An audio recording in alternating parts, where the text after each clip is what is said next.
मुलांना डब्याला देण्यासाठी ते आपण मस्तपैकी मुगाची उसळ बनवलेली आहे। मोड आलेले मूग घेतलेले आपण मस्तपैकी आणि मुगाची उसळ बनवतो डब्याला देण्यासाठी मुलांना। तर याच्यातून प्रोटीन भेटतं, नंतर एनर्जी भेटते, फायबरही खूप आहे। तर मुलांना डब्याला देण्यासाठी किंवा आपल्याला ब्रेकफास्टसाठी खूप छान पर्याय आहे।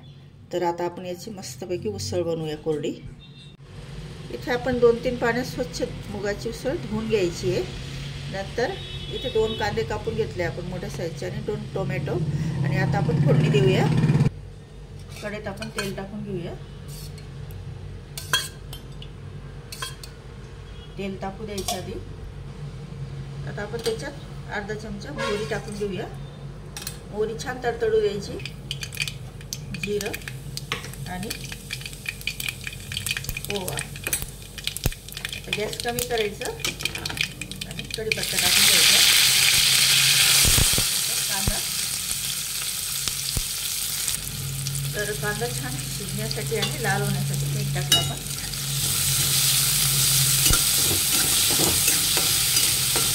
कांदा छान शिजू आपण 4-5 मिनिट। कांदे आपले छान फ्राय झाले। आता टोमॅटो टाकून घेऊया।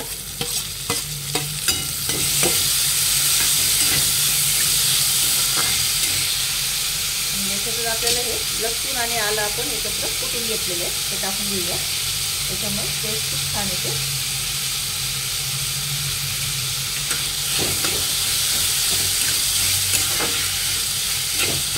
आणि कमी गॅसवर टोमॅटो थोडंसं शिजू देऊ आपण। आता टोमॅटो छान फ्राय झालेले आहे। त्याच्यात आपण सगळ्यात आधी हळद टाकून घेऊया। नंतर 1 चमचा लाल चटणी आणि 1 चमचा धणेपूड आणि 1 चमचा घरचा मसाला आणि सगळं आता मिक्स करून घ्यायचं।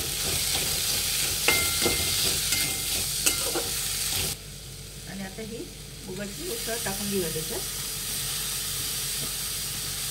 मठाची ना शिजायला वेळ लागतो, त्याच्यामुळे तिला शिजवून घ्यायची। पण मूग म्हटलं ना लवकर शिजतो, तर याला आधी शिजवायची गरज नाही पाण्यात वगैरे किंवा त्याला। तर आता याच्यात चवीनुसार मीठ टाकून घ्यायचं आणि सगळं मिक्स करून छान झाकण ठेवून देऊ आपण। आता छान झाकण ठेवून मस्तपैकी वाफेवर शिजू देऊ तिला कमी गॅसवर। आता आपण झाकण काढून घेऊया। तर मस्त छान वाफेत शिजू दिले आपण। आता नरम होण्यासाठी थोडंसं आपण पाणी टाकूया, म्हणजे त्याच्यामुळे छान शिजणार पण। आणि कोथिंबीर टाकून देऊया। या उसळपासून आपल्याला शरीराला बेनिफिट्स खूप आहेत। त्याच्यामुळे रोज नाश्त्यामध्ये मुगाची उसळ, मठाची उसळ, इतरही कडधान्य आपण हे खाल्लेच पाहिजे मोड आलेले। आणि आता पाणी टाकलंय आपण, पुन्हा झाकण ठेवून मस्तपैकी छान वाफेवर शिजू देऊया। तर डब्याला देण्यासाठी आपली मुगाची उसळ मस्तपैकी छान झालेली आहे। तर अशीच भाजी तुम्ही मुलांनाही नक्की देऊन बघा। तुम्ही 1 वाटी जर खाल्ली सकाळी तर तुम्हाला खूप एनर्जी मिळणार, दिवसभर कामाचा थकवा वगैरे जाणवणार नाही। जर तुम्हाला याच्यात रस्सा भाजी बनवायची असेल, मिस्टरांना द्यायची असेल, तर ज्यावेळेस आपण कांदा टोमॅटो आपण कापून टाकला तर तो वाटण करून मग टाकायचा मसाला वगैरे सगळं लसूण आलं आणि मग फोडणी देऊन छान रस्सा भाजी बनवायची। किंवा शेंगदाण्याचं कूट घालूनही ही रस्सा भाजी बनवू शकते। तर तशी तुम्ही करू शकता पोळी भात वगैरे बरोबर खायला। पण आता डब्याला देतोय आपण मुलांना, तर सुकी भाजी बनवलेली तर बघा मस्तपैकी आपली भाजी तयार झालेली आहे। तर याचे खूप फायदे आहेत, तुम्ही बघू शकता, सर्च करू शकतात मुगाची उसळपासून।